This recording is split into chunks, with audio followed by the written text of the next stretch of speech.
Hello, this is Professor Brown Cedarberg, and I'd like to review some code before I give you an assignment that involves this code. What I've done is I've developed some code that you can see does compile and run.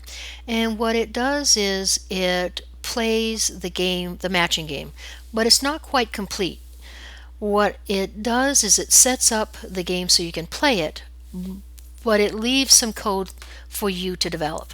So let's do a quick review of the code that we have. You'll see that it's matching game incomplete, and it's got a main method. In the main method, I've been developing a lot of variables. And what I'm going to do with those variables is take care of generating a board of random numbers, getting input from the user, keeping track of how many matches have been made, etc. So first thing we do is we give the user a message saying, okay, you want to play the matching game. We let them select if they want an easy, medium, or difficult game. And depending on what they enter, E, M, or D, we'll make the board 4x4 if it's easy, medium, it's a 6x6, difficult, an 8x8. So, having gotten that input from the user, we'll populate a board, an array, that is whatever size is appropriate. So if they want an easy, the size is 4. So an easy board would be 4x4. We populate it with randomly generated numbers. Those numbers would be pairs. So with the 4x4 board, you'd have 16 numbers generated. There would be pairs, numbers 0 through 7. So there'd be 8 pairs within that 4x4 or 16 position board.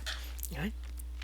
So those positions are populated with randomly generated numbers, and we do that with this code. We also develop a board that is somewhat blank, not quite blank, it's got -1 in it. And that's the board that we're going to use to save what's been guessed by the user so far. Right? So here in this while loop, we actually play the game. So while the score is less than the size times the size divided by 2, that is the appropriate number of chances, the appropriate number of spaces that you have, right? We'll continue to play this game. So what we do is we get from the user their first position and their second position. And as we get their first position and the second position, we make sure that they give us a position that's valid, that's one of the positions on the board, and 2, a position that hasn't already been guessed. So that's what happens in this code right here. Having gotten from the user a valid position, that is, it's one of the positions on the board and it has not yet been selected, we can then start to play the game. Right? And that is the part of the game that we compare what somebody guessed to the 2. We see if they've got a match.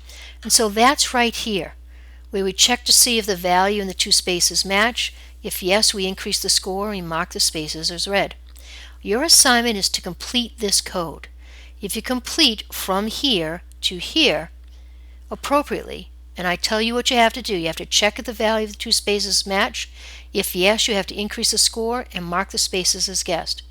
Well, your assignment is to complete this code.